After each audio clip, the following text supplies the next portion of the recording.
안녕하세요. 네, 오늘 김경숙 작가님의 두 콘서트를 진행하게 된 아동문학가 최성자입니다. 만나서 반갑습니다. 네, 사단법인 전주문인협회에서는 지역에서 활발하게 활동하는 작가들의 저변 확대를 위해서 문학 콘서트를 열고 있습니다. 이런 문학 콘서트 덕분에 작가와 독자들이 더욱 가까워지는 것 같습니다. 이런 뜻깊은 자리에 제가 함께 할 수 있어서 큰 영광으로 생각하고요. 특히 앞에 계신 선배 작가님들께 특히 감사의 말씀을 전합니다. 그럼 지금부터 동시, 그림책, 동화까지 활발하게 작품 활동을 하고 계신 김경숙 작가님과 이야기를 나눠보겠습니다. 작가님 안녕하세요. 안녕하세요. 저희도 자주 뵙네요. 네, 반갑습니다. 정말 뜨거워요. 정말 따뜻합니다. 5월에 나온 신간이에요. 정말 아직도 뜨거운 열기가 있는데 다시 한번 동화 이빨괴물 출간을 축하드립니다. 제가 작가님 팬인 거는 알고 계시죠? 그래서 누구보다 작가님에 대해서 많이 알고 있다고 자부할 수 있는데요. 작가님께서는 2019년에 그림책입니다. 게으름 귀신 쫓은 파축 한 그릇을 출간을 하셨어요. 제1회 전주 원천 스토리 우수 작품입니다. 이런 거 굉장히 중요하죠. 부럽고 중요합니다. 그리고 1년 뒤 2020년에 동시집을 안 가져보셨네요. 2020년에 동시집 단행본 참 달콤한 고녀석을 출간을 하셨어요. 그리고 2022년에 쉿 위대한 토끼니라는 동화책으로 책고래에서 인사를 드렸고요. 그리고 올해 5월에 선생님들 갖고 계시는 이빨괴물을 역시 책고래에서 출간하게 되셨습니다. 제가 이렇게 소개를 하고 보니까 우리 작가님은 동시집에, 그림책에, 동화까지 아동문학의 모든 장르를 섭렵하셨어요. 너무 부러운데 제가 마음 같아서는 이 책들을 모두 다 소개해드리고 싶은데 오늘은 이빨괴물의 날이니만큼 제가 꼭 참고 딱 한 가지만 먼저 여쭤볼게요. 그동안 출간하신 이 책들이 조금 내용이나 문체가 조금 다른 결을 보여주고 있는 것 같아요. 제 생각은 그런데 작가님 생각은 어떠신지 듣고 싶습니다. 네, 참 달콤한 고녀석은 말 그대로 동시집이고요. 그다음에 게으른 귀신 쫓은 팥죽 한 그릇은 지역 이야기인데 저기 아중리에 팥죽뱀이라는 곳이 있어요. 이 팥죽뱀이의 옛날부터 전해져 내려오던 이야기를 그대로 창작하는 그림책이고, 쉿 위대한 토끼님은 현실 동화에 이 판타지를 약간 가미해가지고 만든 동화예요. 그리고 이제 이번에 나온 이빨괴물 같은 경우에는 이제 판타지 동화에 그 토끼 이야기하고는 완전 반대로 판타지 이야기에 약간 이제 현실 동화가 약간 가미되는 거라고 할 수 있거든요. 그러니까 완전 이제 결이 다 틀리게 해서 이렇게 바뀌게 해서 나오게 됩니다. 그렇군요. 제가 작가님의 팬이기도 하기 때문에 저는 작가님의 전작을 다 읽어봤는데 이빨괴물을 딱 읽는 순간 이것은 판타지다. 어린이들이 너무 좋아하겠구나를 정확히 알겠더라고요. 그럼 어떻게 이렇게 판타지 동화를 생각하시고 글로 쓰게 되셨는지 궁금해요. 제가 그 사립자는 도서관에서 상주 작가로 활동하고 있는데 그곳에 저학년들이 많이 와요. 그러니까 이제 저학년 때 보면은 아이들이 이빨이 빠지기 시작하는데 어느 날 한 남자아이가 왔어요. 저한테. 근데 그 앞니가 빠져가지고 와가지고 저한테 말을 거는데 선생님 했어요 하고 말을 하더라고요. 그래서 되게 재미있다고 생각을 하고 있었는데 이제 그 옆에 있던 어린 여자아이가 자기보다 나이가 많은 그 오빠가 왜 했어요 하고 말을 하지? 하고는 떡 부러지게 말을 하는 거예요. 왜 오빠는 했어요 하고 말해요? 하니까 이 남자아이가 얼굴이 막 빨개지면서 이제 어쩔 줄 몰라 하더라고요. 그래서 그때 제가 이제 오빠는 지금 이가 빠져가지고 발음이 안 좋아서 그래 이제 얘기를 해준 다음에, 그런데 이 이빨이 떠졌을 때 이빨 요정에게 소원을 빌었어? 했더니 이 남자아이가 뭐라고 한 줄 아세요? 이빨 요정이 아니고 하나님께 소원을 빌었다는 거예요. 그래서 제가 되게 의아하게 생각했어요. 세대 차인가 이제 그런 생각을 했죠. 이거는 이제 애들이 이제 자라면서 이제 살펴봤단 말이에요. 근데 정말 이가 조금씩 삐뚤게 나고, 그리고 요즘 아이들이 대부분 이가 삐뚤게 나면서 뭐 부종기를 하는 아이들도 많고, 어렸을 때 치과에 가야 된다는 애들도 많아서 제가 생각했죠. 이거 이빨 요정을 믿지 않아서 그런 거다. 우리 선생님들도 지금 안 믿고 계시다. 이빨 요정을 믿지 않아서 그런 거다. 그러니까 이빨이 삐뚤게 나지. 근데 이빨 요정이 그렇게 믿지 않아서 사라졌으면은 누가 이빨을 삐뚤게 나게 했을까? 이제 그 생각까지 가게 된 거예요. 그래서 그럼 이빨 괴물이라는 그 존재가 아마 있을 거고, 걔네들 때문에 이렇게 되지 않았을까 하는 생각을 하게 됐어요. 그래서 그렇다면은 정말 이빨 요정이 없는 세상이 온다면 아이들한테 우리는 이빨 괴물이 정말 판을 치겠구나. 이제 그런 생각에서부터 시작돼가지고 이 글을 쓰게 되었습니다. 네, 잘 들었습니다. 그 판타지 이빨 괴물의 창작 배경이 되는 이야기를 들어봤는데요. 작가님 그런데 어떡하죠? 저도 이빨 괴물을 모르고 있었어요. 이 책을 읽고 나서 알게 됐는데, 제가 사실 어려 보이지만 알고 있습니다. 그 시골에서 자랐는데, 제가 어렸을 때 이가 빠졌을 때 저희 아버지께서 지붕에 제 이를 던져주시면서 노래를 불렀어요. 네, 까치. 네. 까치야, 까치야, 헌니 줄게 세이다오. 저는 그렇게 이가 빠질 때마다 아버지께서 던져주셨고, 그래서 그런지 이가 저도 예쁘게 고르게 난 편은 사실 아니에요. 그래서 이빨 요정에게 빌었으면 더 좋았지 않았을까 이런 생각을 하게 되었는데, 요즘 어른들께서도 우리 어린 아이들 아닌 어른들도 긍정을 하시는 분들이 많아요. 그러면 그 어른들도 이빨 요정의 존재를 믿지 않고 소원을 빌지 않았을까요? 어떻게 보십니까? 이제 가슴 속으로 한번 손을 얹어서 우리 선생님이 한번 생각해보세요. 진짜 믿고 계시는지 안 믿고 계시는지. 근데 제가 실제로 이 책을 쓰면서 이빨 교정을 하고 계시는 그런 분을 만났거든요. 근데 이제 이게 되게 비용도 많이 들고 되게 불편하잖아요. 그래서 엄청 속상해 하시더라고요. 그래서 제가 진짜 그때 옆에서 이제 제가 책을 쓰고 있으니까 물어봤어요. 진짜 진지하게. 이빨이 왜 그렇게 삐뚤게 났는지 아세요? 물어봤어요. 그랬더니 그분이 정말 눈을 반짝반짝거리면서 저한테 답을 요구하는 그런 눈빛을 보내는 거예요. 자기가 무슨 큰 잘못을 했거나 뭘 잘못 먹어서 이런 일이 생긴 건가 뭐 그런 생각을 하고 계시는 것 같았어요. 그래서 제가 뭐라고 했을 것 같아요. 우리 다 답을 알고 있죠? 이빨 괴물. 그래서 제가 그거 이빨 괴물 때문이에요 하고 말을 했어요. 그랬더니 그분이 뻥져가지고 너무 어이가 없어가지고 막 저를 이렇게 막 죽일듯이 쳐다보시더라고요. 그래서 그 이빨 요정한테 소원을 빌었냐고 그 다음 말은 도저히 못 물어봤어요. 그것까지 물어봤다가는 정말 좀 이상하게 생각하실 것 같더라고요. 그런데 이제 똑같은 상황인데 이 상황을 어린 아이들한테 물어보잖아요. 그러면 어린 아이들은 다르게 대답을 해요. 어른들은 이제 속았다고 생각을 하지만 이 상황에서 어린 아이들한테 딱 말을 하면은 어린 아이들은 뭐라고 대답하는지 아세요? 뭐라고 대답할 것 같아요, 여러분들? 작가님 손을 드셔도 좋고요, 화장님.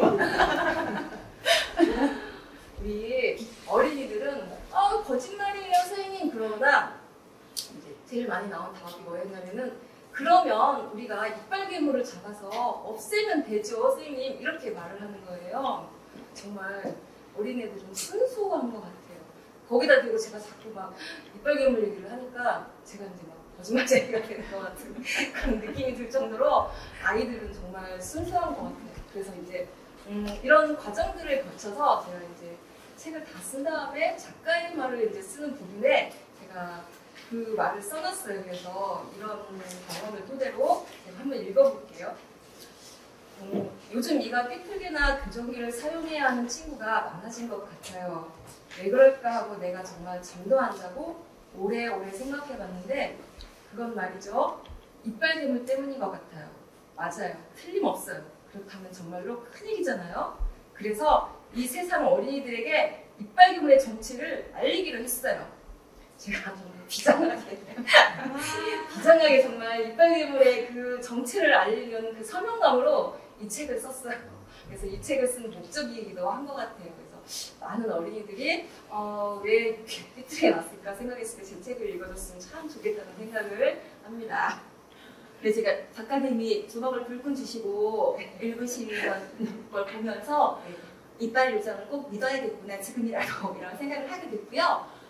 여기 작가님들께서도 자녀분들이나 손녀 손주분들 계시면 말씀을 전해주시면 이빨 요정을 믿게 되고 또 이가 빠졌을 때 베개 밑에 이를 넣고 소원을 빌게 될 거잖아요. 예쁜 이를 이가 나게 해주세요라고 소원을 빌면 예쁜 이가 날 것이고 그래서 꼭 기억해 주시면 좋겠습니다. 그런데 작가님, 제가 이것을 읽어보니까 이 이빨 괴물 이 책에 나오는 그 세상은 어디에도 없는 세상이에요. 작가님께서 만드신 거잖아요. 그런데 얼마나 이게 실감나는지 정말 지도 어디인가에 꼭 나올 법해서 지도를 찾아보고 싶은 그런 마음이 들 정도로 실감이 났어요. 그래서 제가 또 믿게 해드려야 되니까 11쪽을 잠깐 낭독해 드리도록 하겠습니다. 혹시 있으신 선생님들은 함께 펴주시면 감사하겠습니다. 11쪽입니다. 딸깍 불이 꺼지고 아이들이 하나둘씩 잠들기 시작하면 새로운 세상이 깨어나요. 스르르 어둠이 가장 먼저 눈을 떴어요. 어둠은 세상의 가장자리에서부터 중심을 향해 스멀스멀 움직였어요. 어둠이 지나간 자리는 칠흑처럼 캄캄했고 그곳은 아이들의 두려움과 공포로 채워졌어요. 어둠은 각기 다른 색의 털을 가진 이빨 괴물들이 사는 진흙 마을을 지나 언덕 위로 갔어요. 덩굴담 앞에서 멈췄어요. 두 개로짜리 하얀 빛을 품어내고 있는 이빨 요정 마을 앞이에요.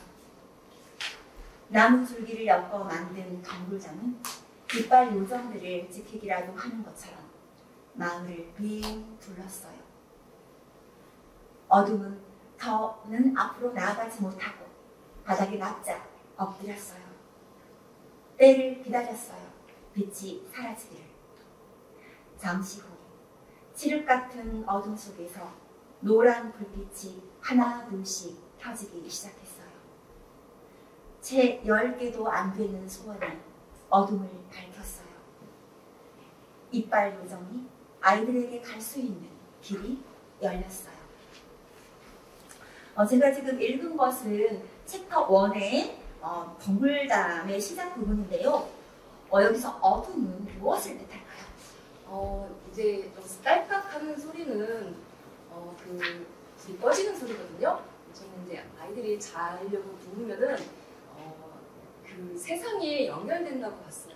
그래서 그 세상이 연결됐을 때 이 어둠이 점차 모여들기 시작하는데 이 어둠은 아이들의 공포 같은 것이라고 지금 생각을 했거든요. 그래서 그날 뭐 힘들었던 아이들, 학원에 가서 공부하느라고 힘들었던 아이들, 뭐 부모님한테 혼난 아이들, 또는 뭐 친구한테 따돌림을 당해서 힘들었거나 뭐 친구끼리 싸워서 힘들었던 그런 아이들이 밤에 잘 때 생각을 하게 되면은 그게 어느 정도 공포로 생겨나가지고 그게 어둠으로 채워지는 그런 세계를 만들었고요. 그리고 항상 아이들은 보면 또 그럴 때 괴물들을 또 생각하거든요. 나를 쫓아오는 괴물, 나를 괴롭히는 괴물.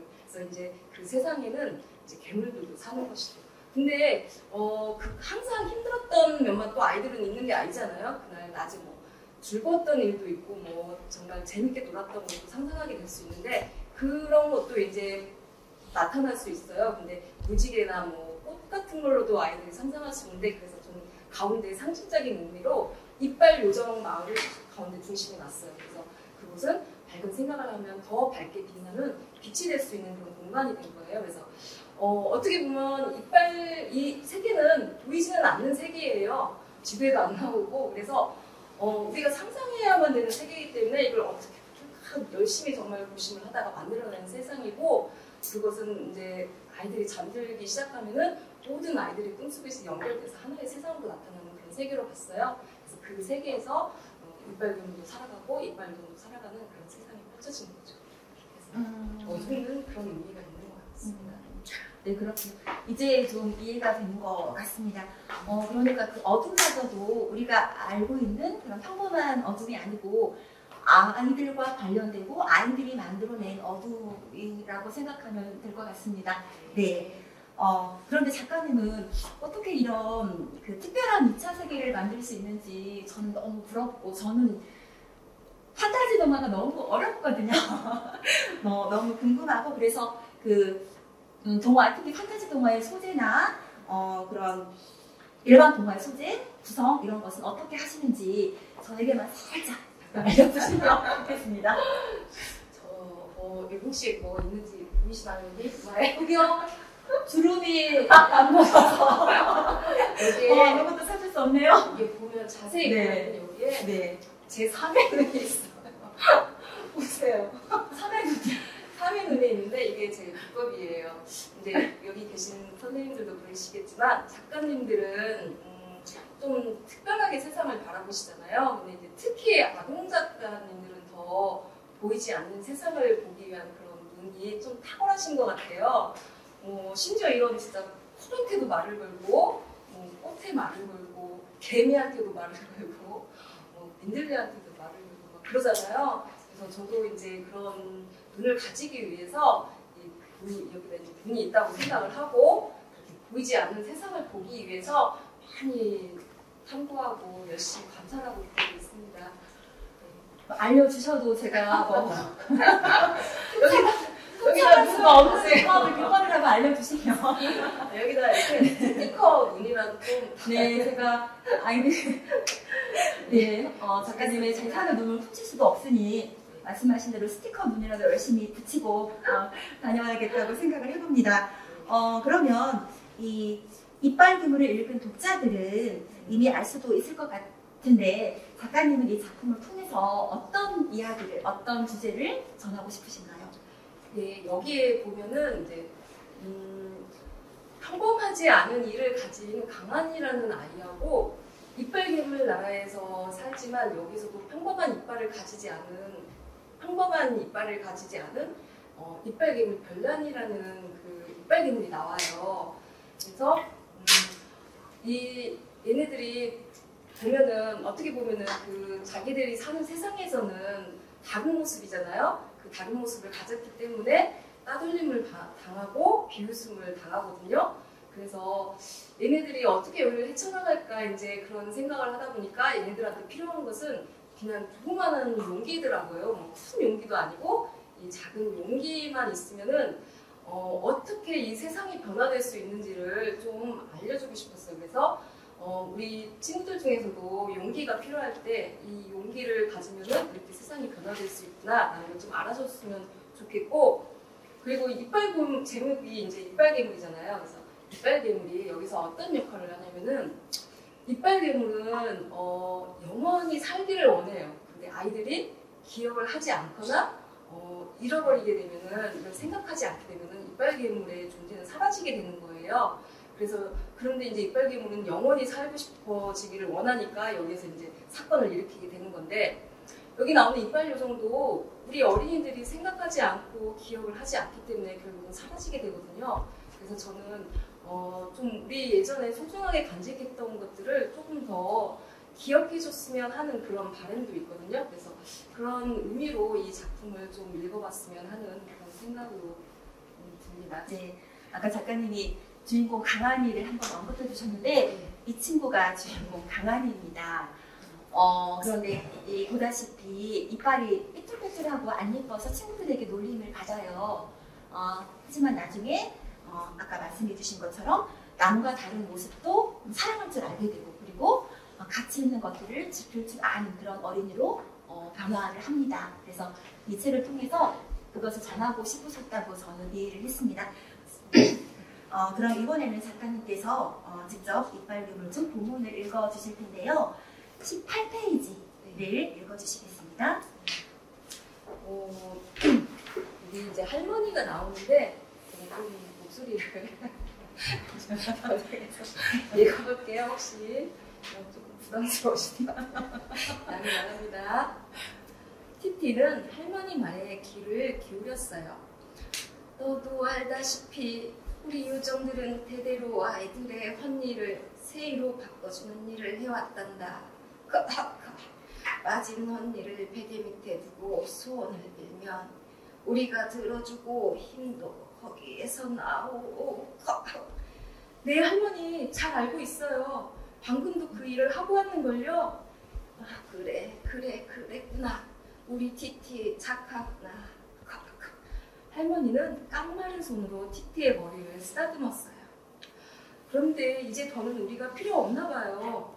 티티는 오늘 가져온 헌니가 채 10개도 안 되는 것을 떠올리며 시무룩한 표정을 지었어요. 할머니는 그런 티티를 바라보며 쓸쓸한 미소를 지었어요. 티티야, 사람들에게서 잊힌다고 속상해 말려. 순리를 따르다 보면 좋은 일이 생길 게야. 하지만 이렇게 빨리 그날이 다가올 줄은 몰랐구나. 네, 잘 들었습니다. 정말 매력적인 할머니죠. 정말 동안이시네요. 젊으신데, 와. 네. 작가님께서 특별히 이 부분을 낭독하신 이유를 들어보겠습니다. 이 부분이 이제 사건이 일어나는 계기가 되는 부분이기도 하거든요. 그 이빨 요정이 이제 점점 힘을 잃어가고 힘을 잃으면서 이제 할머니도 돌아가시는 부분이 나와요.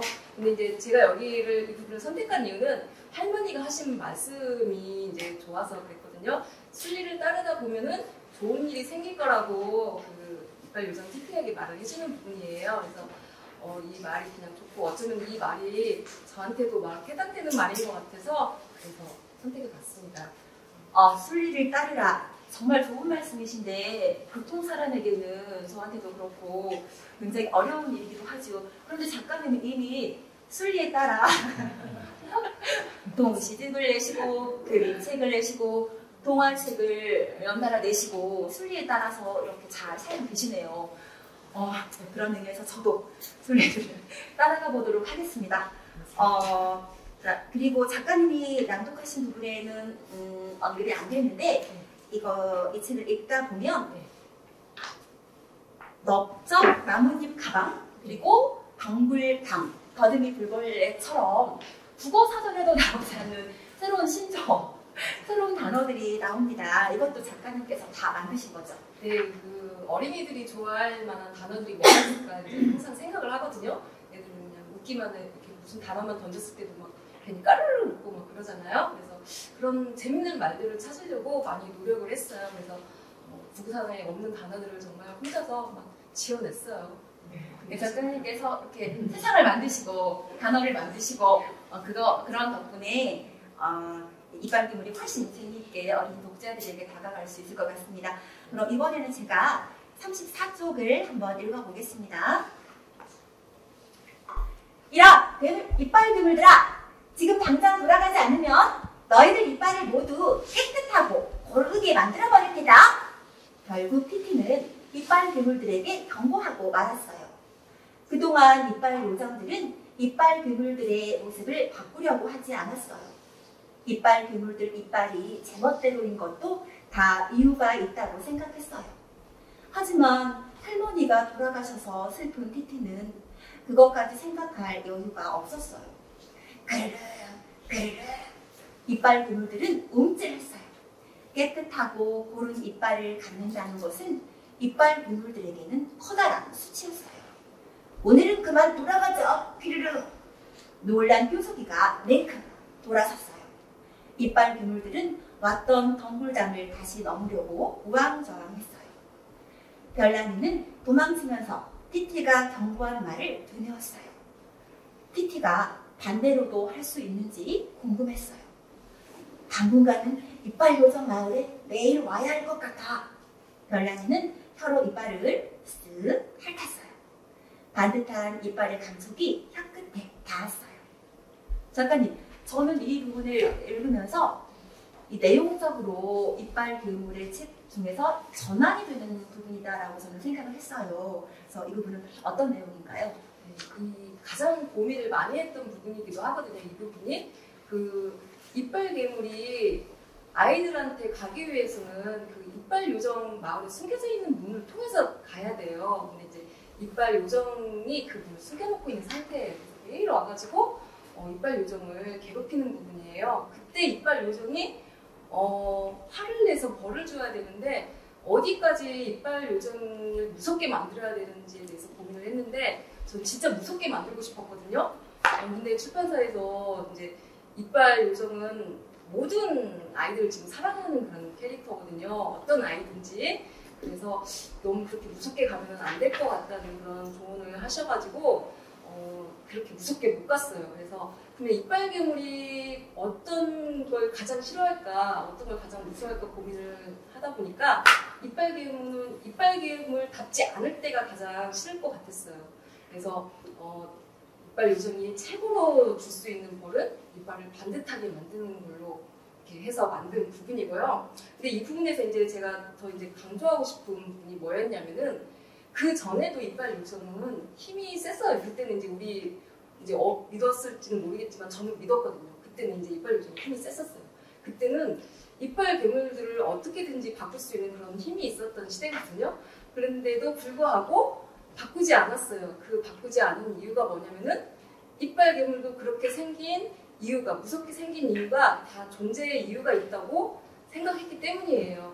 그래서 그것을 인정해야 된다고 이제 생각을 해서 이렇게 쓴 거고, 이것은 어떻게 보면 지금 우리 어린 아이들도 다 제각각이잖아요. 뭐 공부 잘하는 아이들도 있을 수 있고, 뭐 운동을 잘하는 아이들도 있을 수 있고, 지금 아이돌 막 춤추는 애들도 많거든요. 춤 잘 추는 아이들도 있고, 그리고 뭐 얼굴이 이렇게 생긴 아이들, 저렇게 생긴 아이들 다 있는데, 그 다 존재로서 다 이유가 있기 때문이라고 인정을 해버리면은 모두가 다 이제 편해질 것 같고, 아이들도 성장하는데 너무 좋을 것 같다는 생각을 해서 제가 이 부분을 선택해서 얘기를 하고 싶었던 것 같습니다. 네.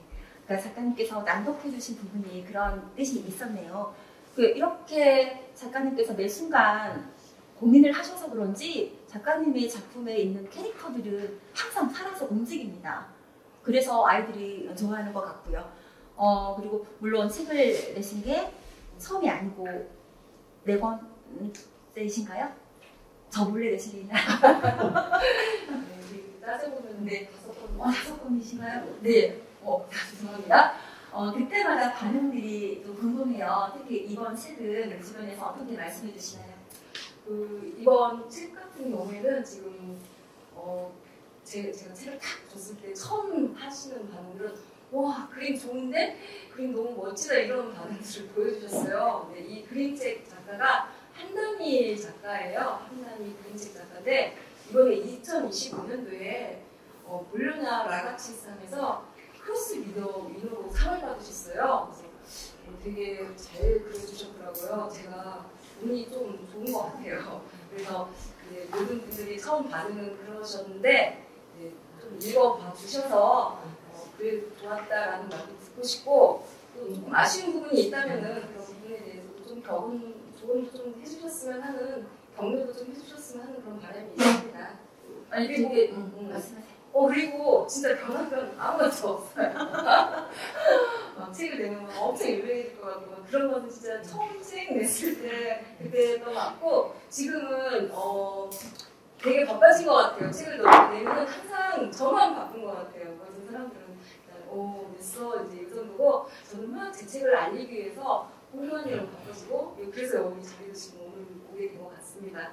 아무튼 그렇습니다. 작가님께서 아무 변화가 없다고 하셨는데 오늘 이 자리에 앉아 계시는 가장 큰 변화입니다. 제가 볼 때는.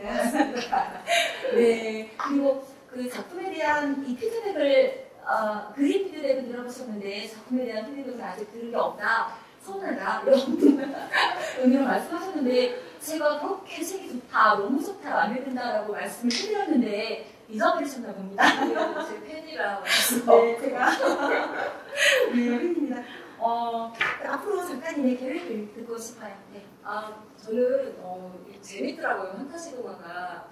내가 이렇게 거짓말을 잘했나? 이런 생각도 들면서 판타지 동화에 저도 쏙 빠지게 됐어요. 그래서 현실 동화도 이제 가끔 쓸 거지만 이제 장편 쪽으로는 판타지 동화를 쓰고 싶어요. 그래서 최근에 구상하고 있는 게 있는데, 문구점을 제가 갔어요. 근데 정말 눈이 막 휘둥그레지더라고요.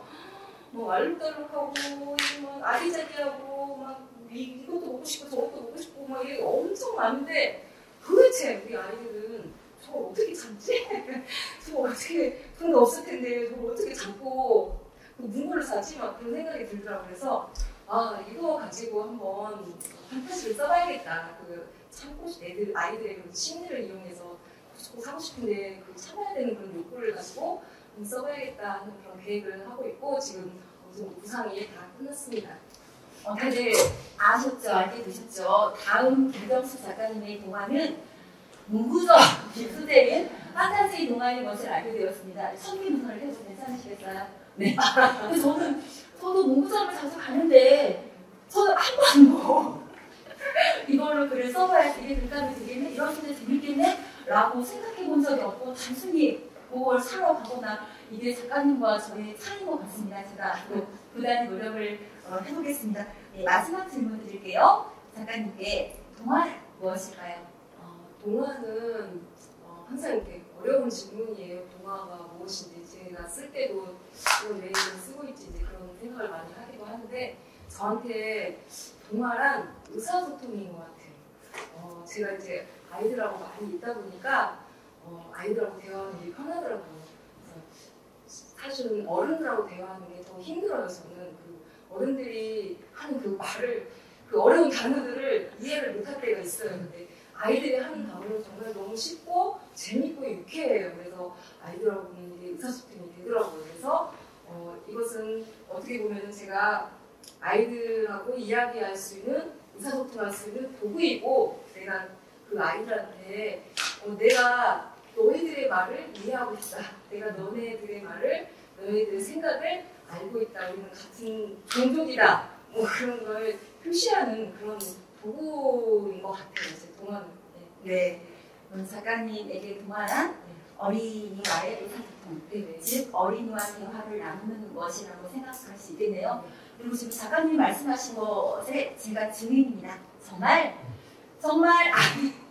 어떨 때는 10살이고요, 어떨 때는 7살이고요, 어떨 때는 3살이에요. 아니에요. 아니에요? 너무 연유와 서로 가야이니 네. 5세? 유치원부터 해볼까요? 네, 알겠습니다. 그럼 저도 글을 더 잘 쓰기 위해서 아이들과 대화를 많이 나누고 아이들과 눈높이를 맞추기 위해서 더 노력해야겠다라고 생각을 했습니다. 지금까지 이빨 괴물 출간해주신 김경수 작가님 모시고 이야기를 나눴는데요. 아쉬우시죠? 네, 그런데 마칠 시간이 다 됐습니다. 오늘 이빨 괴물이 판타지 동화 이빨 괴물이 나오기까지 그런 과정을 가감없이 잘 말씀해주신 작가님께 정말 감사의 말씀드리고요. 빨리 다음 책 문구점 판타지 동화를 빨리 만나뵐 수 있기를 기대하겠습니다. 네, 함께해 주신 선배 작가님들 정말 감사합니다.